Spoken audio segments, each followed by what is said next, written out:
Ladies and gentlemen, good evening and welcome to Canal Algérie's nightly news. On to the headlines. The President of the Republic, Abdelmajid Tebboune, receives a letter of congratulations from his counterpart, the President of the United States of America, Donald Trump, on the occasion of Independence Day. The head of state, Abdelmajid Tebboune, receives former President of the Federal Republic of Nigeria, Chairman of the Advisory Board of the Exhibition of Intra-African Trade, Olusegun Obasanjo, and the latter praises Algeria's efforts to strengthen African unity. And another mega-strategic project in the limelight, the mining line of the Garage Bila Tindouf delivered yet another commitment successfully concretized.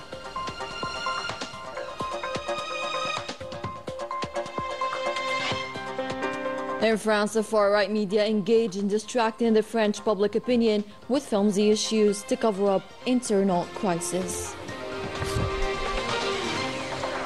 Welcome again. First off, the President of the Republic, Abdelmajid Tebboune, received a congratulations message from his American counterpart, Donald Trump, on the occasion of the 63rd anniversary of Independence Day, which reads, Mr. President, on behalf of the United States of America, I extend my warmest congratulations on the occasion of the 63rd anniversary of Independence Day, celebrated on July 5th, as the United States of America and Algeria simultaneously celebrate their independence. I am pleased to recall on this occasion the enduring partnership between our two nations, wrote the American president in this message before continuing. Together, we have made progress in promoting regional stability in the fight against terrorism and in securing our borders in the service of our common security and our economic relations. Our cooperation today is part of a step aimed at ensuring a safer and more prosperous future for both Americans and Algerians. We hope that our relationship continues to prosper, particularly in the areas of trade and cultural exchanges, because together we can outline the contours of an even brighter future for our two countries, Donald Trump concluded in his message. The President of the Republic, Abdelmajid Tebboune, received on Tuesday the former President of the Federal Republic of Nigeria, Chairman of the Advisory Board of the Exhibition of Intra-African Trade, Olusegun Obasanjo.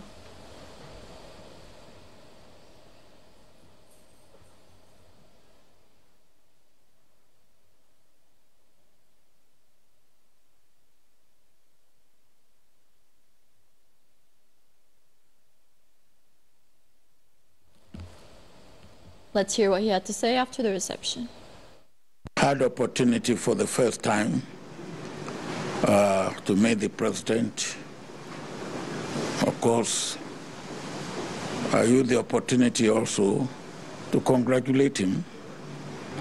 And then the first business that we talk about is the Intra-Africa Trade Fair,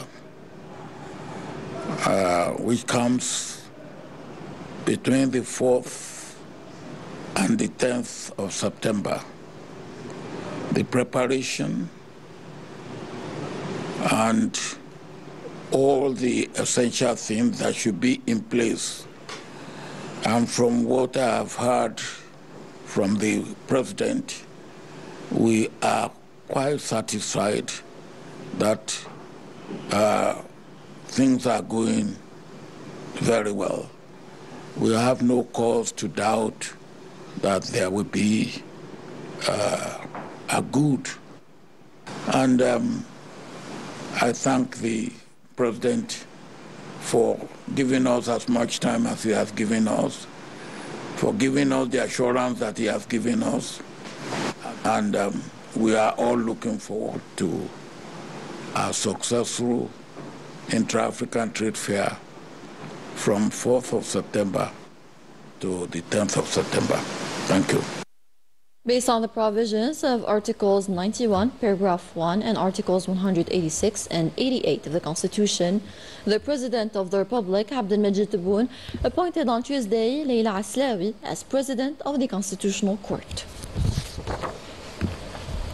In the presence of the former President of the Federal Republic of Nigeria, Chairman of the Advisory Board of the Exhibition of Intra-African Trade, Olusegun Obasanjo. The promotional campaign for the important continental event kicked off. The fourth edition of the Intra-African Trade Fair, scheduled to be held in Algeria next September, is another reflection of Algeria's commitment to promote investment and achieve development in the African continent. Here's Daniel Bahrain. Fostering a spirit of cooperation and economic and trade integration among African countries, in line with Algeria's strategy to achieve development across the continent, is a goal that will be embodied in the fourth edition of the Intra-African Trade Fair, to be held in Algiers this coming September. The tangible steps Algeria has taken to boost intra-African trade, such as launching trade exchanges under the African Continental Free Trade Area on November 1st, 2024, demonstrate its commitment to integration. The Intra-African Trade Fair is the largest platform for trade and investment on the African continent. It's not just an event, it's a powerful embodiment of our shared ambition to deepen economic integration between African countries. This year's edition of the Intra-African Trade Fair, thanks to collaborative efforts, will be a true turning point in economic integration. It will serve as living proof of what can be achieved when there is a serious political and economic will in our African continent. We all share one common goal, the success of this edition. We are united by our shared vision to make this exhibition and conference a success, to achieve Algeria's national and strategic objective of reaching deeper into Africa. Our goal is to activate cooperation and integration among African countries.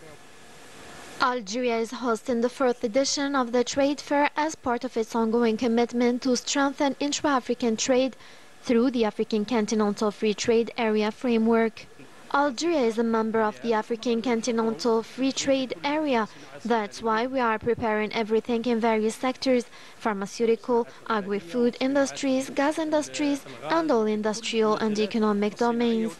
We are promoting a program called the Zaire Export Assistance Program, a program designed to support Algerian and African companies in exporting to one another.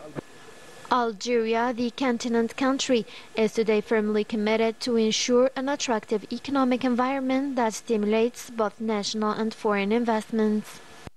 In the parliamentary activity, the National Assembly approved on Tuesday the General Mobilization Law, which outlines the methods and means for implementing the content of Article 99 of the Constitution, serving as a binding, effective and precise roadmap.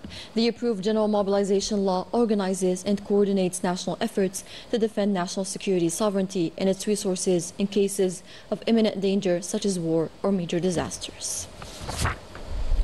Tasked by the President of the Republic, Abdelmajid Tebboune, the PM, Nadir Al-Arbawi, is in Osaka, Japan, in order to supervise the National Day organized on the occasion of the Fair Osaka 2025 World Expo, one of the top events in the world with more than 28 million visitors, placed under the theme, Designing the Society of the Future, Imagining Our Life of Tomorrow.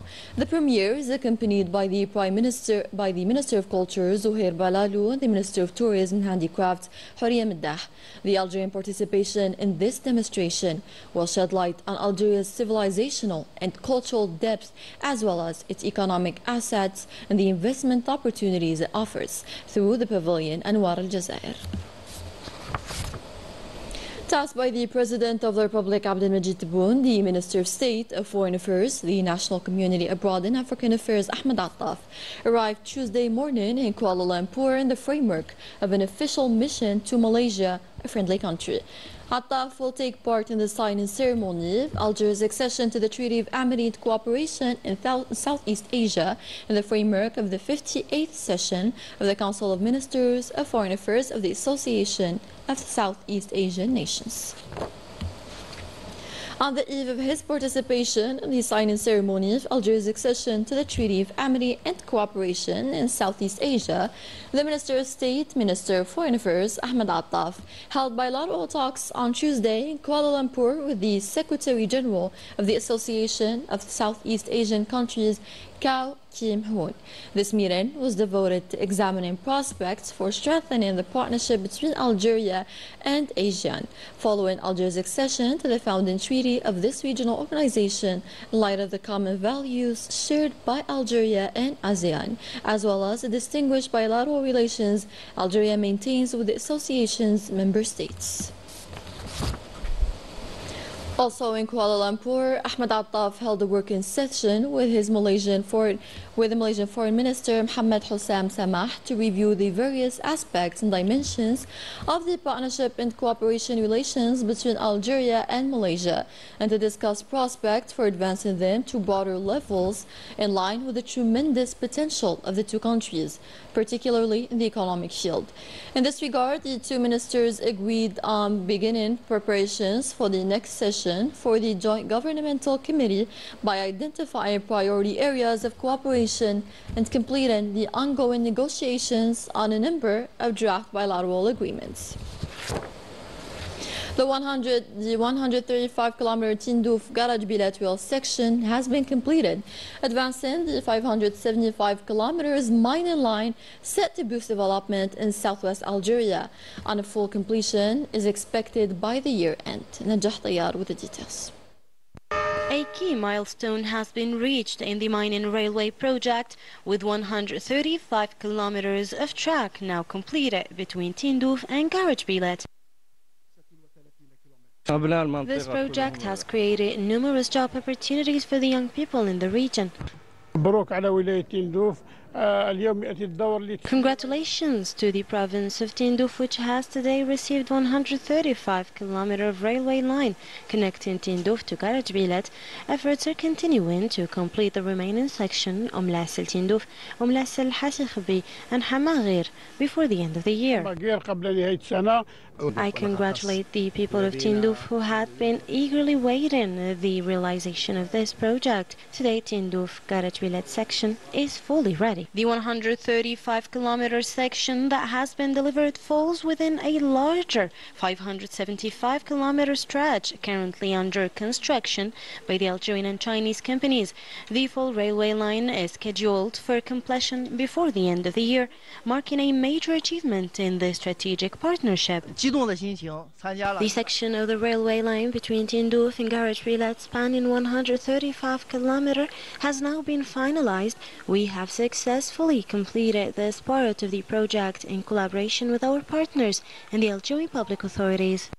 By generating 7,000 jobs, the strategic project is already having a strong socio-economic impact and is set to bring fresh momentum to development efforts in Algeria's southwest region. In other news, and following the receipt by the National Center for Maritime Surveillance and Rescue Operations of the National Coast Guard Service of the Naval Forces Command, Monday evening at 9:32 p.m. of a request for an urgent medical evacuation from the merchant vessel Persis, flying the Portuguese flag en route from Turkey to Algeria, 27 nautical miles north of Bijaya. After a sailor from the ship's crew was involved in an accident, immediately a medical evacuation operation was conducted at sea with the deployment of a search and rescue helicopter. The injured sailor was quickly evacuated to Bijaya Airport, where he was transferred by civil protection personnel to Khalil Amran Hospital in Bijaya for treatment. This operation falls within the framework of the humanitarian missions of the Coast Guard units of the Command of the Naval Forces, which reflect the efforts made and their commitment to intervening to save lives at sea under all circumstances. The provocations and attacks against Algeria are back in France. A real campaign of Algeria-phobia aimed at all Algerians, but especially those living in France. A few wise voices, however, have risen to put things back in their place and tell the truth. Further indications with Anya Bahri. Those nostalgic for French Algeria are once again on the offensive, multiplying attacks and provocations against Algeria. Attacks that have been denounced by many wise voices. Dominique de Villepin, former head of diplomacy and Prime Minister under Jacques Chirac, reaffirmed on a French channel that a hardline approach won't work in a relationship like the one exists between Algeria and France. We all know that a hardline method won't work. There is no hardline approach that could succeed in a relationship like the one that exists between Algeria and France, given our shared history. Members of the far-left party, La France Insoumise, harshly criticized the so-called Rotaillou method, with the latter seen as attempting to appeal to the far-right electorate by leading a real campaign of Algerophobia targeting Algerians. I believe that the way of politics carried out by Mr. Rotaillou, who has made the relationship between France and Algeria public fixation, has produced no results. What's needed is action through diplomatic channels, as we usually do. I hope this time it will work. The Interior Minister, Mr. Rotaillou, who suffers from an ongoing Algerophobia and keeps trying to escalate tensions with Algeria, we will never agree with that. We share a great deal in common with the peoples on both sides of the Mediterranean. 63 years after Algeria's independence, France remains nostalgic for its former colonies, showing that it has never truly cut the colonial cord. Instead of engaging in a dialogue worthy of the name, one based on mutual respect, it continues to ignore the full and complete sovereignty of Algeria. In the daily window on the situation in the Middle East, precisely Gaza, the Zionist entity continues deadly attacks on civilians, killing dozens, including women and children. Wissam Abu Zaid and Najah Tayyar. After an airstrike on a displacement camp in Gaza City, a little girl's rising cries reveal the depth of her trauma. As we move through the wreckage, more evidence of the atrocity emerges. The camera captured her pain, and not far away, another body lays lifeless. The scene needs no explanation. The images say it all. Her mother and the rest of the family were either killed or injured, an entire household erased, becoming yet another testament to the crimes committed by the occupation. No food, no bread, nothing to make even soup. After that, they get killed. That's her blood, the mother and her kids. 3 innocent people sleeping outside. Where else could they or we go? Despite the hunger, poverty and the absence of even the most basic comforts, children living among the worn-out tents of the UN shelter had managed to create their own moments of joy until the aggression struck. Now cries of grief echo through the camp, and in nearby tents some lie paralyzed and helpless, also caught in the attack. Many of those who once played there are now either wounded or have become martyrs. A displaced family tent was targeted, and their father is a disabled man. That family are all dead now. We were just sitting until we heard a missile falling on the tent near us. The kids' bodies there were all torn apart. In another area, the Zionist war plans struck a civilian vehicle near the Shifa medical complex, leaving it engulfed in flames. The ongoing assault reflects a total disregard for humanity and moral principles. Even in times of war, blood continues to flow through these streets, alleys and refugee camps, with no ethical boundaries or international accountability to stop it. And with that, we end tonight's bulletin. Thank you for joining us. Take care.